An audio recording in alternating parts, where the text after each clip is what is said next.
Hello, and welcome to Sobercast, where we provide AA speaker meetings and workshops in podcast format. We're an ad-free podcast, and if you enjoy listening, please help us be self-supporting by visiting Sobercast.com, look for the donate link, and drop $1 or $2 into our virtual basket. We hope you enjoy the podcast. Have a great day. Yeah, I'm Wesie, and I'm an alcoholic. And I want to thank the committee for asking me. It's been wonderful. I've seen some people I haven't seen in years. And I've really enjoyed myself. And I won't tell you any lies, because there's probably the greatest concentration of people who watched me come in here as any group I've seen in 20 years. I used to say I wasn't always an alcoholic, but that's open to debate. The longer I'm around, the less positive I am, the less dogmatic I can be about what I think might be the right way. I just, I can't pound it like I used to. This is it, and that's the way. So I don't know whether alcoholics are born or made or just stumble in, but does it really matter? I was a funny kid. I never quite heard the right drummer, and I had compulsions. They couldn't get me to eat anything but potatoes. So they were going to bribe me. That was the idea. They said they'd give me 3 squares of a Hershey bar if I'd clean up my plate. So I cleaned up my plate, and I said, if you can't give me at least half a bar, forget it. I'm not going to mess with 3 squares. I think I was about 3. And I never did like to do things halfway. So I had a bit of a temper. I threw tantrums. I remember one time where this enormous confrontation with my great-grandmother occurred about the color of my socks. They didn't match my sunsuit, and I had to be perfect, and she didn't understand. It was whichever ones were clean as far as she was concerned, and so I threw a tantrum and turned blue, and that was my first recollection of being whipped. My mother came home and to beat up on me for a while, and but I was such a sassy kid. In later years, the shrinks were to talk about how abused I was as a child. If you had a kid with a mouth like mine, you'd go crazy and abuse him too. The baby was asleep. I'm 10 before another baby occurred. And the baby was asleep, and I went out the back door and banged the screen. And Mother's thumbs yelling out after me about banging the screen. And I turned around and said, I suppose you didn't make any noise yelling at me.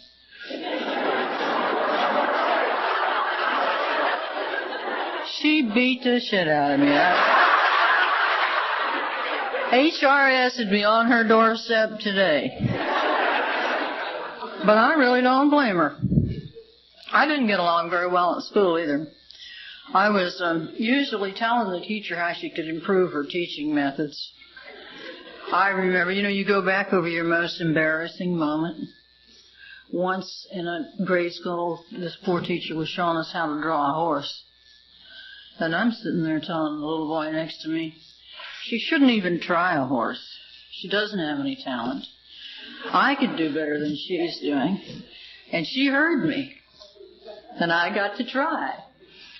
But my mouth is usually what got me in trouble. My dad decided I needed straightening out, so he took me over to a parochial school and introduced me to Sister Claude. I was in the 5th grade, and she gave me a kind of an understanding that I'd never had before about school stuff. We know now that it was probably learning disabilities or something like that. And she took extra time, got them straightened out. And I got the feel of making all A's, and gee, I loved it.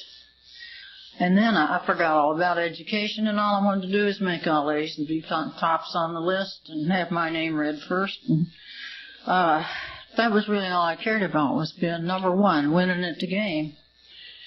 And I wanted to win all the games. And we had this religion class, and it was told about heaven and stuff. And we stood up every morning and said, I offer you all my prayers, works, and sufferings of this day. And I figured out that sufferings were greatly to be desired, that they were a plus. If it hurt, it was really good for you. And if it was fun, it was bad. I got it all figured out. You're supposed to suffer. So I went down to Sacred Heart Church and made a novena to St. Francis Xavier that I would get all my hell on earth so that when I died, I could go straight to heaven. Years later, I told that to Flash, and he said, well, your prayers were answered. You became an alcoholic. So I wasn't exactly right in the head. And not a lot of improvement occurred when I went to work. I didn't want to go to work. I wanted to go to college, and things were not right that I could go just when it was time for me to go. And they weren't right for the whole family, but, it took me 20 years to find out that it might have inconvenienced somebody besides me. I took it all personal. After all, I was the center of the universe, and it was my mind they were wasting. And it was my resentment to carry. And I didn't want to go to work because I knew that'd seal it. I wouldn't get to go to college. And Mother and Dad had been out of town, and I'd been eating strawberry shortcake and beer for breakfast and playing tennis all morning, and I expected to do that this next day, too.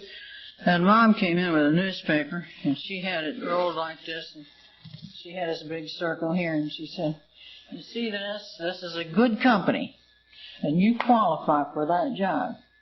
And you get up, and you go down there, and you get that job, or you don't eat here anymore. That lady down there thought I was a ball of fire. I got the job.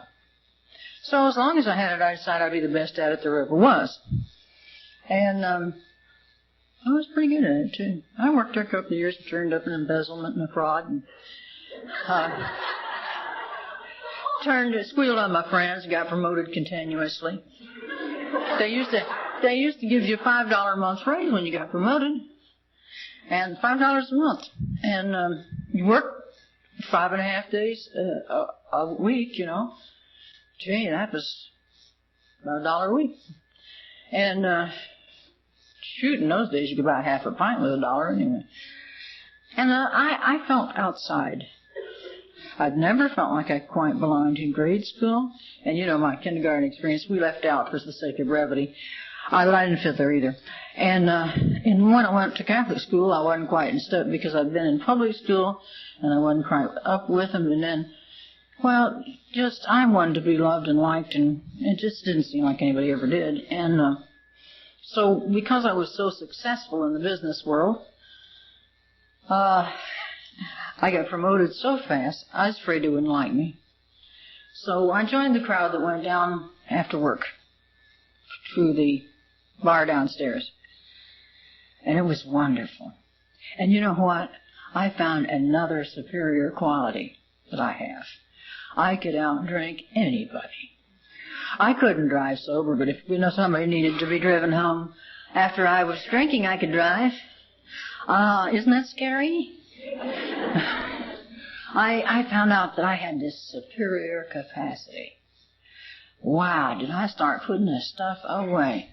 And I didn't have any particular adverse effect. I really do have a fun period to look back on, where there was a lot of craziness and a lot of dancing and a lot of being thrown in the pool and, just crazy fun stuff. And I'm not sure that isn't a handicap, because I've heard people say they can look back and they can see that they were an alcoholic and they were sick from the first drink. I don't remember doing much throwing up. And they can talk about the misery starting on day one. No, I didn't. The greatest thing ever invented. I was delighted with the stuff.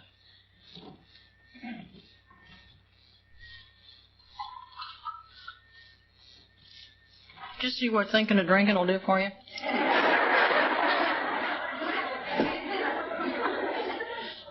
So I continued to try to be the best of everything, and I used to take the bank deposit over to the bank on my lunch hour, and I'd have my little bank deposit bag under my arm, and I'd stop down at a place downtown and have lunch with a martini. And you see, the problem with my drinking was that I started soaking it up so fast. And I couldn't dare run out. I mean, the crash was so bad that the reason I don't brag hangovers and throwing up and everything is I just never let myself get to that point.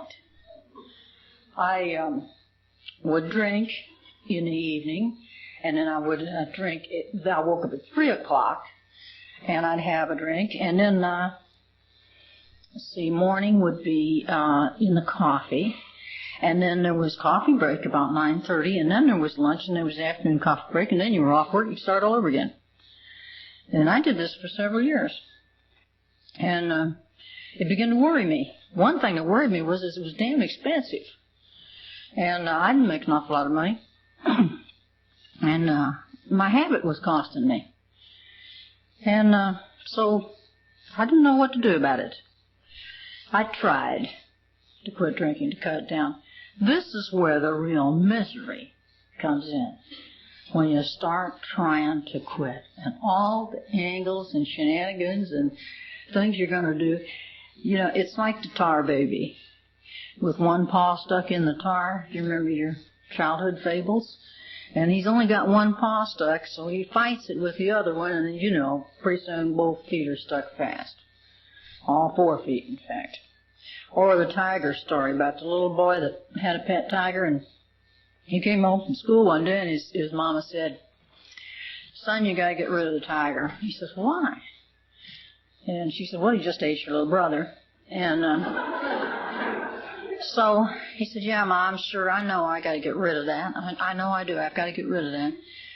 And the next day he came home, and his mother met him at the door and says, "Son, you got to get rid of this tiger." I said, "Why, Mom?" He says, "It just ate your father." So the next day he came home and he said, "No, I got to get rid of that tiger." He opened the door and his mother wasn't there, and he says, "I've got to keep you. Now you're all I have." Well, that's the way booze did me. While my booze is progressing, all my connections and friends and circles of friends and so forth were doing things like getting married, settling down, having babies, so forth, leading normal lives, going past the party phase. I mean, the normal early 20s partying was over, and I was just an old gal hanging in there drunk. And believe you me, I fought it. I fought it with everything I could think of. I changed jobs. I got married. Of course, I married my drinking buddy. Who else would marry me at a time like that? He wasn't a damn bit better than I was, but then we didn't cause each other to drink. We just married each other so we wouldn't spoil 2 families. And my folks were delighted. They thought that was the answer. We were going to get married to this nice boy. And little did they know. Well, we used to get drunk and fight, and the first one out the door would go home to my folks. Well, I came from, I just happened to grow up and live in a big old house, and it had so much room that it was pretty hard for them to deny access. As a matter of fact, that's why they finally sold it. They couldn't keep their relatives out. But so we'd keep going home, and occasionally we'd go home together when we couldn't make rent, or we were in trouble, or my poor deceased ex-husband used to have trouble making the front page of the paper. I mean, he didn't have any trouble making the front page of the paper. He used to do it regularly. He turned off freeways where there weren't exits, and he tried to straighten out the S-curve on the Bay Shore, and he hit a prominent local citizen in the jaw in a bar, and, he was a celebrity, and sometimes we don't even know what he hit. The one time we hid the car because it had paint on it, the motor was not clear off the motor mounts, and we were scared of what he might hit and he couldn't remember. And we hid the damn car for a while to read the paper. Was anybody killed or hit and run in it? Must have been a mailbox or something, because nobody ever complained. Or it was another drunk or something, Well, one day Bob was sitting in the chair watching TV and drinking a beer, and my dad came in and said, "Bob, why don't you get a job?" And he said, "Well, Wesie's working and I'm drawing unemployment. There's really no need." After that, there was a need. We had to move. But then I came home one more time. I left Bob and came home one more time, the time he broke my nose, and it really is better than it was. Everything happens that has to happen, and it's not quite as sharp as it was right in there since he broke it. And Daddy decided that I should join AA. He had a childhood friend who was in the program. He was one of Tampa's very first members of AA. So he called him up and said, "Jim, I've decided my daughter's an alcoholic. Come over here and fix her." He sent some nice people over. They were really nice. And they tried. They talked to Mom and Dad, and I went in the bathroom and got another drink out of the back of the jar and came back and listened to them some more. Hey, listen, that's hard to set that thing down without making a good clank. So then they started taking me to some meetings, and the meetings were down on Kennedy, and which was in Grand Central, and up over the Miller High Life Brewery, and I'd get in there, and they'd tell me to just, they'd see me come in, I'd be so drunk, and they'd say, just, there's a chair over there, and they'd set me in the chair and go on with their meeting. And then, if I wasn't that drunk when I got there, I didn't want to go up there and sit in a chair, and I would go across the street to the gay bar, and they bought me drinks, and I don't know why. Well, that wasn't a very successful round of AA. I did remember that they were nice. I particularly remembered Annette, because she really had, well, she talks loud enough that she got through. And she had given me a few little talks, kind of backed into a corner. She had told me a few things I should have known. And I remembered her, sort of. But then I just couldn't go on like this. I lost my job at the bank, and I couldn't find Bob. And thank God. And I was really very sick, so I slit my wrist. And that started the hospital. Now, you'll be glad to know we're not going through all the hospitals. I don't have time. Probably some of them I can't even remember. But I made a swinging door out of Chance General's 4 North. I was in, out, in, out, in, out. And every time they'd get me all nice and squeezed out, I'd go right back. And then they gave me a bunch of shock treatments, and I forgot I wasn't supposed to drink. And I came in there with the DT so bad this one time that they had, strapped down. And these roaches were all crawling all over me and the walls and the ceiling and everything. And I'm screaming, and I can remember them coming looking in at me through this little door. And finally I convinced them that I really had a valid complaint, because these roaches were running around. And then they came in and they brought a man in a white coat to tell me there weren't any roaches. And it was all in my mind and I would be better. And they gave me a shot which probably would have knocked out a normal horse. And I'm still screaming my head off. So pretty soon the maid came in, and I told her about the roaches, and she pulled out a flit gun and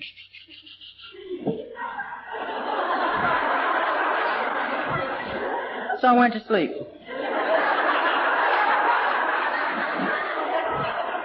Well, the folks, they talked me into signing myself in for a commitment for a long stay in a mental institution at be a guest of the state. And so I signed the thing, and I didn't realize that no matter what hospital you're in, when you sign into the state, they then send you over to the county for 30 days to wait being transported. That is an experience.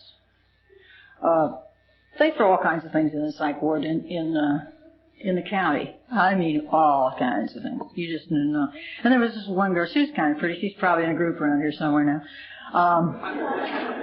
She was kind of pretty, very, very young, and they were holding her, pending her parents coming to get her. She was a runaway, and they'd found her on Franklin Street, and her parents gone away, and the beds are about this far apart, about 30 on this side and 30 on that side.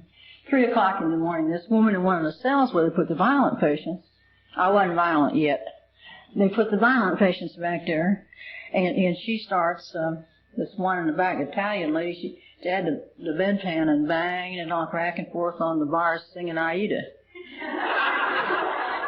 And the little blonde girl sits up in the van and screams, "My God, there ought to be a place for people like that."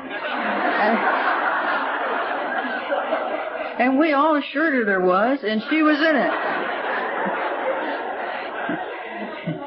Well, when I got transported to McClenny, a person up there who later became my friend, of course she was an alcoholic, we always find each other, said I walked in like I just bought McClenny.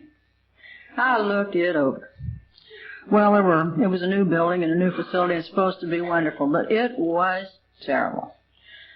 This building was new and beautiful, but they had not even thought about how you were supposed to hang out your underwear. A little clothesline or something. So we hung them on little strings in the bathroom. And every mental institution, every ward in every nut house has a compulsive bathroom cleaner. They don't have to hire anybody for that job. They always have. And our compulsive bathroom cleaner took all our underwear down and flushed it down the john. It's a bit of a mess that morning. Plumbing wouldn't work and no underwear. Well, they put me on some medicine there, and it was so wonderful, this medicine, that you didn't really have to face anything. And if you sat down waiting for the dinner line, you went to sleep. So I don't remember much about McClenny. I do remember that there was a psychiatrist there who took a big interest in me. He had me over there to where I'm sure he must have been neglecting the other patients. I've never figured out why. Maybe it's because I was the only one he had that was only 31 years old at the time. I don't know.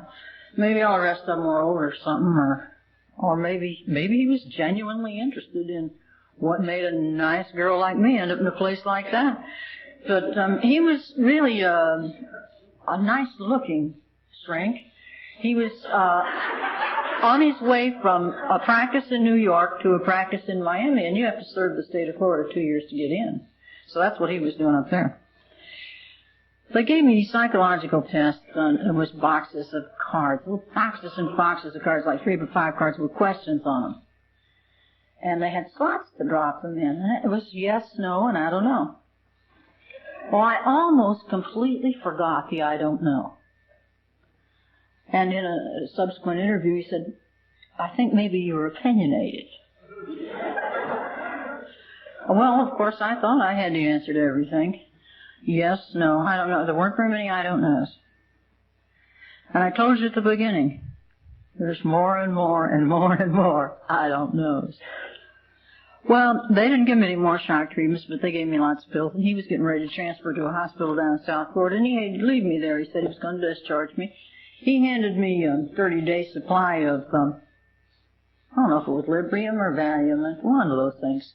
They're both green, aren't they? He handed me a 30-day supply, and I decided not to come back to Tampa, but I'd just make a fresh start up in Jacksonville with some friends. So I went to Jacksonville, and I took my 30 days worth of pills in 3 days, and started on vodka and stuff, anything I could find. And the friends called my mother. And Mom had learned a lot in this time. She came up to her armed with a bottle for me to suck on while she drove me home, to keep me quiet in the back seat. Here, get back there and suck on this. Make it last till Tampa. And I decided at this point the world would be better off without me. Oh, I'd slit my wrist before, a few things like that, but, not a real serious attempt. I decided I was going to wipe Wesie out. And I went, when they went downtown to sign me back into the hospital, I went looking for something to do myself in. Daddy's gun was there, but there weren't any shells. There weren't any razor blades. There wasn't a pill in the whole house. But in Grandma's house where we lived, the bathtub stood on feet. You know, they kind of have those claw-looking feet. Water runs in through a little place about this big around, takes forever.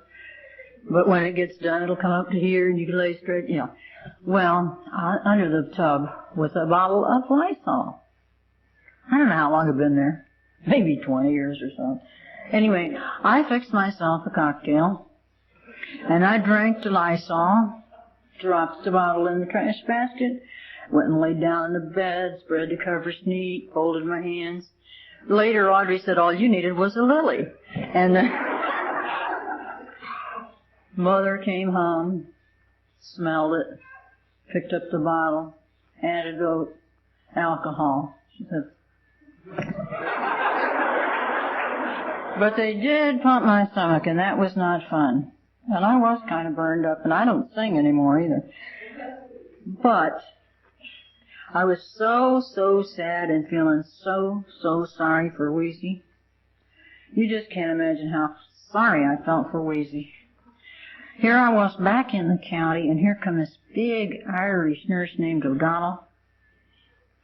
And I thought this nurse, nurses are supposed to sympathize, and I thought she was going to tell me something kind.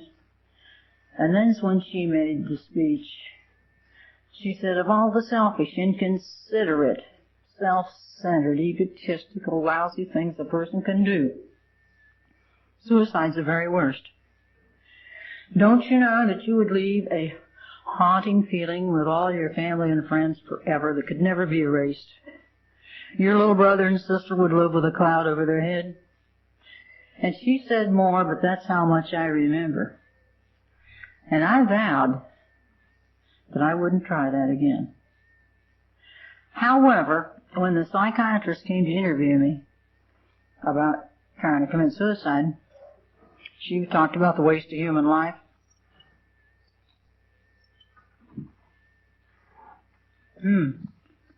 I said, well, I do think it would have been a waste. You should have given me a .45 and let me go shoot Castro. Then I ended up at Arcadia with a violent sticker.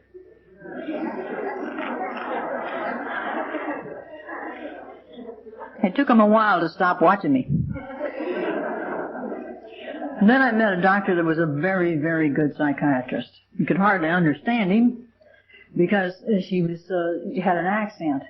But did he know his business? He gave me my first interview, and I'm an old hand by then. Do you realize how many times I've been in and out, and I knew everything in the ropes, but I'd never run into anything like him.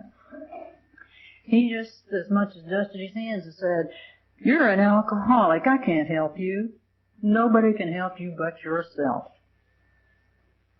And I turned to leave, and listen to this. I turned around and said, what medicine will I be on?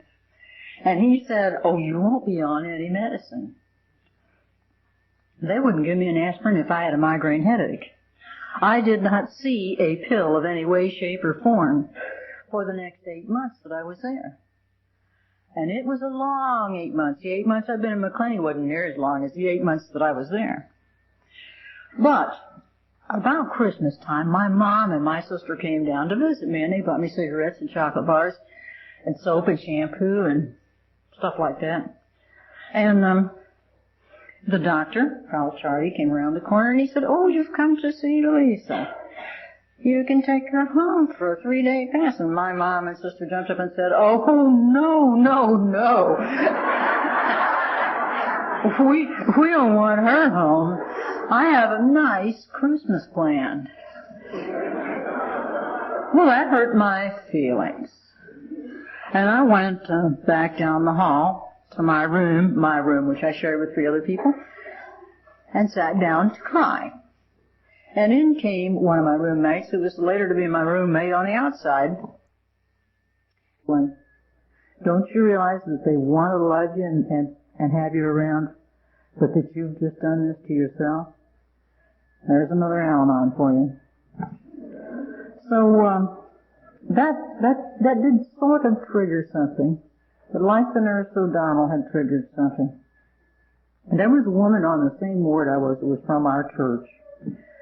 She was so damn goody-goody and she sang in the choir, and I sang in the choir, so she knew me. And I sang in the choir drunk, but that's a whole other story. And it takes too long to get in all those things. So she knew me pretty well. But she was so screwy. Well, of course, she was in the nut house. But anyway, on Friday, one time we had steak One time, I don't know where it came from. Steinbrenner must have sent it or something. But anyway, we had steak on a Friday night, and that woman wouldn't eat it. And we were in a hospital. She put it in a bag and took it back to ward and sat up and watched it till midnight. So anyway, I came through and I said, there's going to be an AA meeting in the cafeteria, and there'll be coffee and donuts, and anybody that wants to go can go. This is a Saturday night, and it was the only show in town. I'd had coffee and donuts, and there had been, after you're in there about so long, even, there was one of the men on the men's ward that was beginning to look good to me. And I knew he'd be there, because he never missed anything. And so I started thinking about, well, I guess I'll go. And besides, those AA people were pretty nice to me back when I was on the outside, because I was still diagnosed with anxiety reaction and some kind of schizophrenic and what have you, and I didn't say alcoholic on my chart. But I got up and got in the line, and that Mrs., what's her name? Almost said her name. She looks at me and says, well, you're not an alcoholic, are you? And I said, hell yes, you don't think I'm here because I'm crazy, do you? And I went, and I want you to know that 2 people drove up, just the 2 of them, from the Fort Myers group. Now, we're talking like, heck, what is it, 100 miles up there each way to bring a meeting to a bunch of nuts in a loony bin? And that woman stood up and she gave a talk that every old-timer would say was a horrendous drunkalog. And do you know, she was as bad as I was. I could identify with her. And I had never had hope. All I'd ever had when I looked back at the mess I'd made was, I'd be so embarrassed and so overwhelmed with what a mess I'd made, all I could do was get drunk. And I'd never really thought there was any way to mend it and make it all go good again. Never really thought it was savable. And she gave me hope. And do you know, that lady Virginia from Fort Myers, when she made this talk that turned the course of my life, had 2.5 years sobriety. But now, you don't have to wait till somebody's over 20. Get up and talk right away. That's my message. We old people up here need replacements who are back there closer, who will probably tell more looser stories or whatever, Well, end of editorial, back to the story. Well, I decided to get out of there. I gotta hurry up.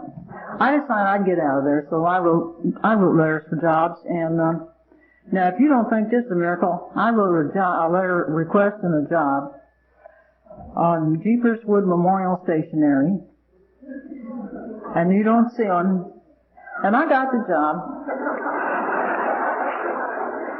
So that's when I went to work at the TB hospital emptying bedpans, and it is very good for somebody who's trying to get acquainted with the fundamentals. People died. I mean, seriously, people do die. And here I'd been in an uptight, paper-pushing business all my life, and where you could get hysterical over a late report, and somehow or another, this really helped me adjust my attitude about paper products. When somebody finally, dies right there. Not the same anymore with the paper. Well, I worked my way into a little rhythm there where I was going to go to AA. Of course, I hadn't intended to go to AA.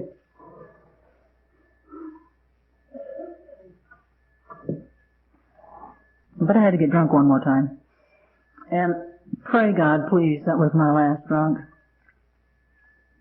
I was going to go to AA. I went downtown and I got my hair done and I bought a new dress and, I was really kind of getting ready. I want to make a good impression. And, but there was a lot of the old thinking there. I got my hair done at Old Fox and charged it to my mother's account. And I took a taxi cab. By then I was nipping, see. I took a taxi cab home. I took the bus down, but took the taxi cab back. And the folks were out of town, so I went to their house, and I figured I might as well enjoy the weekend. Didn't have to stay at the hospital. And I invited the cab driver in for a drink, and he had a lot more sense than I did, so he had one drink and left. And I went out looking for trouble. And so by sundown, I walked to the Seven Seas. And I didn't have any money. I was broke by then. But I knew if I talked to somebody, they'd buy me drinks. And what it amounted to is I said to somebody, what do you do for a living? And then just stood back. And he told me, oh my God, this is my ex-husband's cousin. So I said, excuse me. And there's a back door at the Seven Seas, and out I went. And I think this might have been the most lucid evening of my whole drinking career. I said, a lot has got to change. And I did go to AA.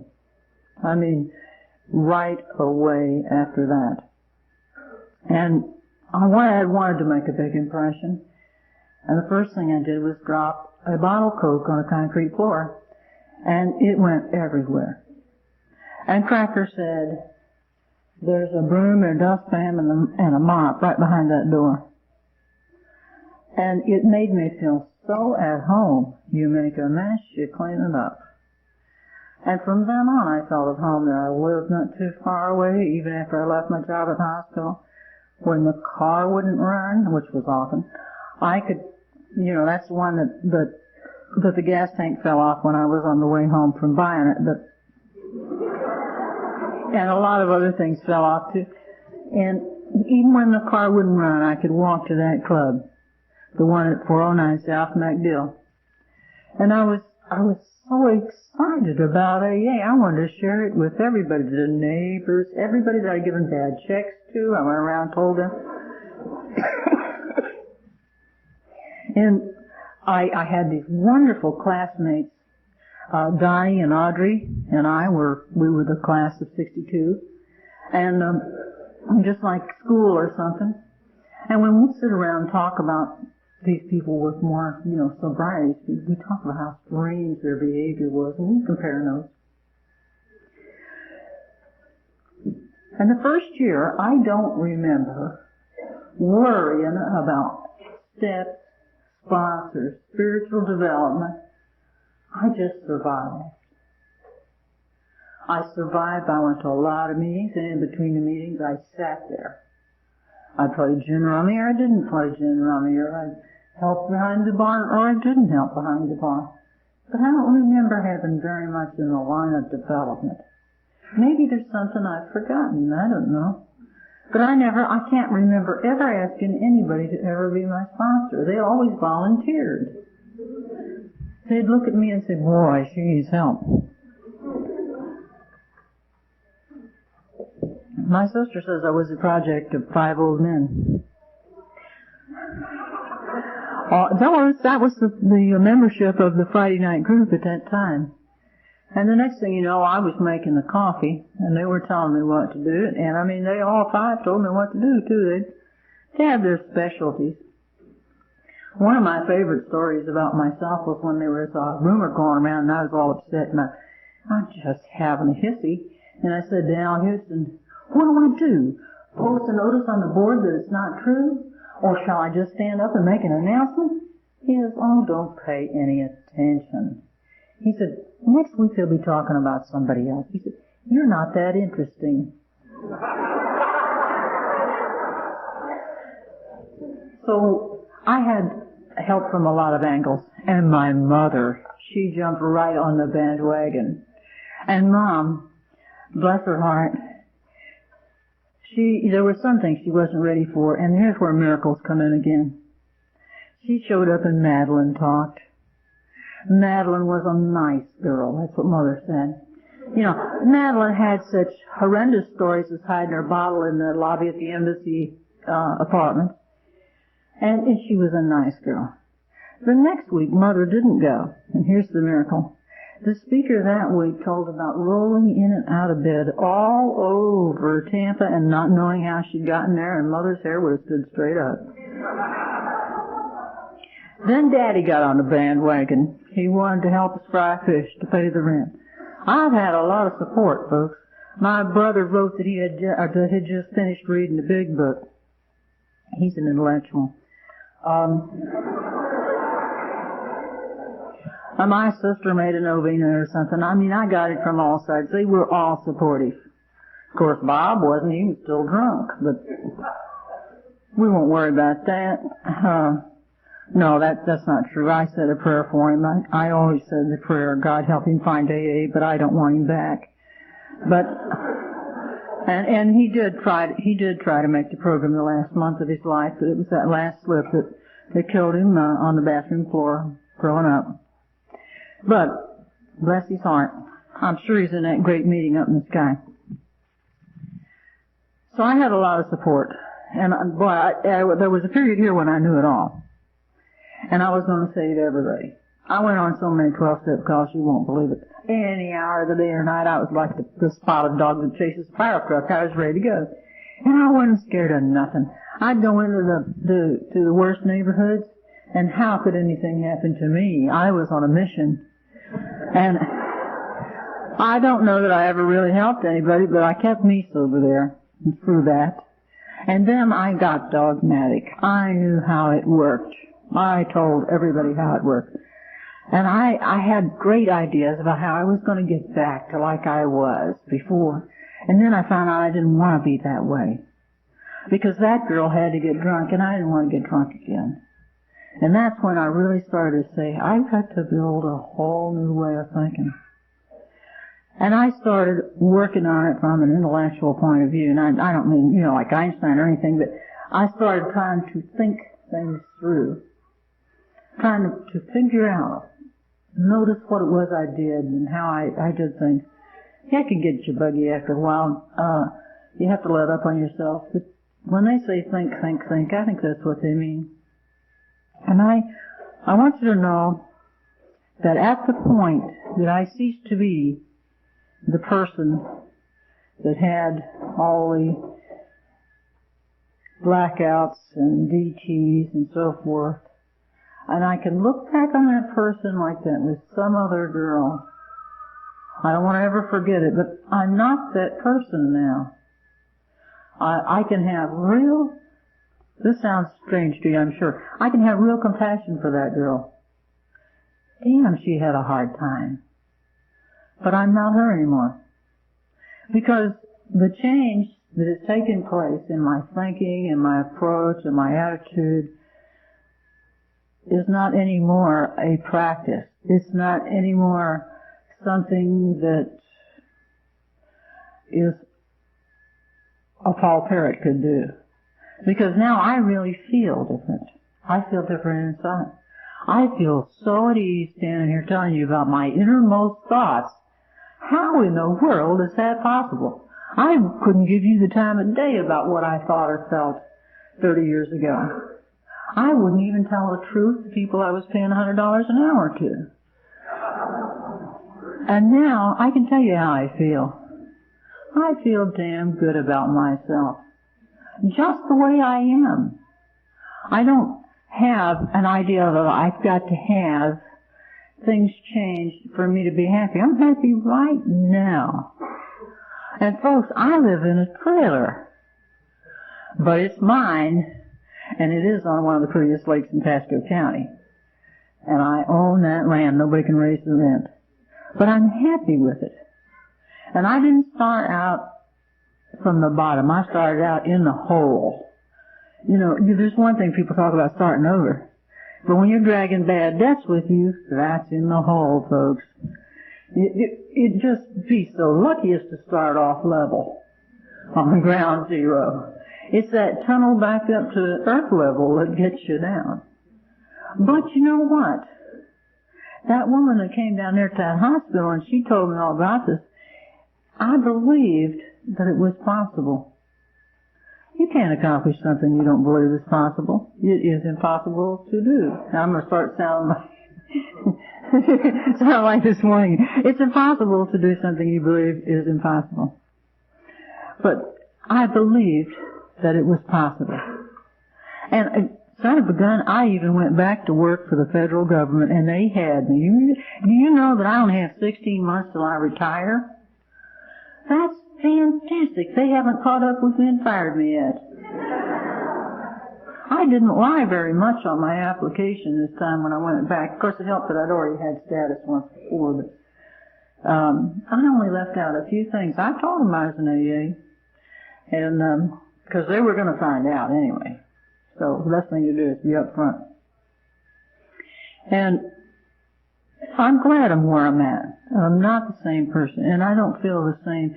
You know, God, that I was going to earn my way to heaven when I was going to show up at the gate and say, here, St. Peter's my ticket, and it's punched in all 20 places, and I've done my job, and I demand entrance. It's not like that. That God is as unreal to me today as the girl that was having all those problems. Because God's not like that. Hey, there isn't anything you and I and all of this room put together could do that would be worthy of admission to heaven. We get to heaven because God loves us and wants us. Just like we got to the program because God loves us and wants us. None of us earned it. We can't earn anything. God the bookkeeper is out, and God the loving Father is in for me. I'm really, really grateful that Mom and I got to know each other after I sobered up. We'd sort of been at sore points throughout my life to that time. And I never did appreciate Daddy. You know, I was always embarrassed by Daddy. He's like a stand-up comedian, you know. And he used to embarrass us to death. One time Mom says, you used to embarrass me too, until I looked around and said, by God, everybody in town knows him and loves him. What am I worrying about?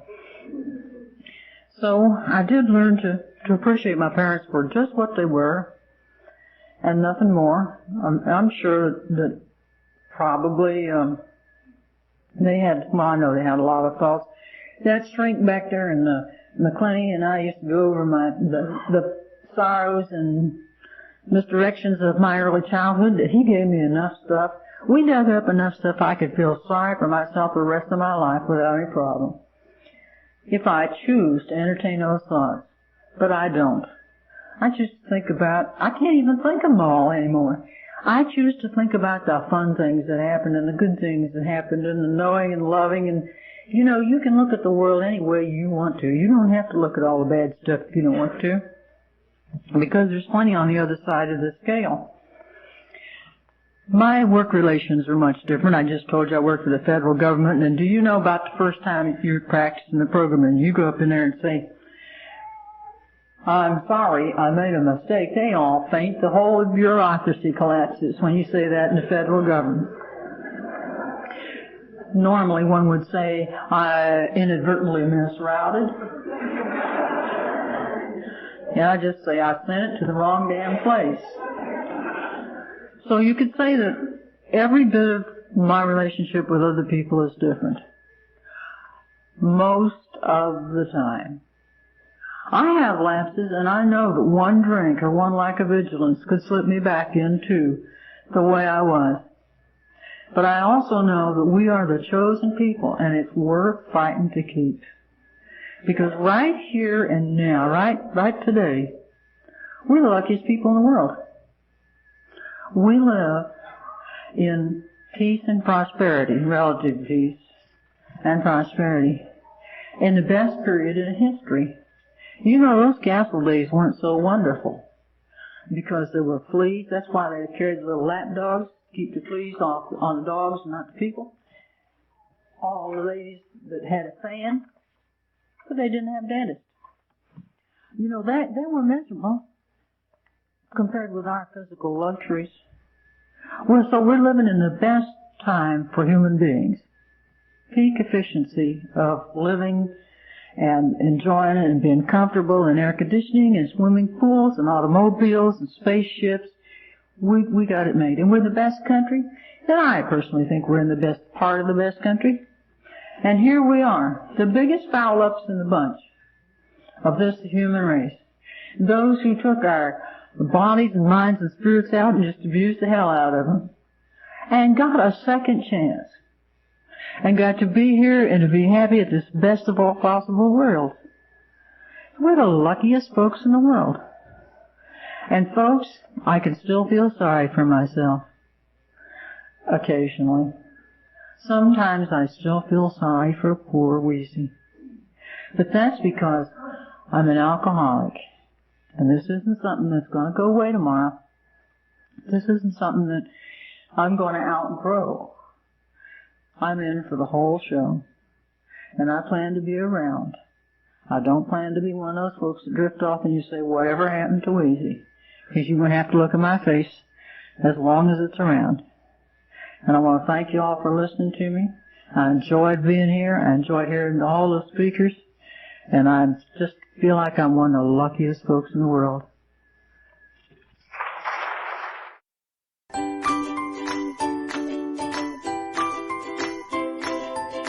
Thanks for listening. I hope you enjoyed the podcast. Sobercast is ad-free, and we'd like your help in order to keep it that way. So if you'd like to help us be self-supporting by pledging $1 or $2 a month, visit Sobercast.com and look for the donate links. Thank you very much.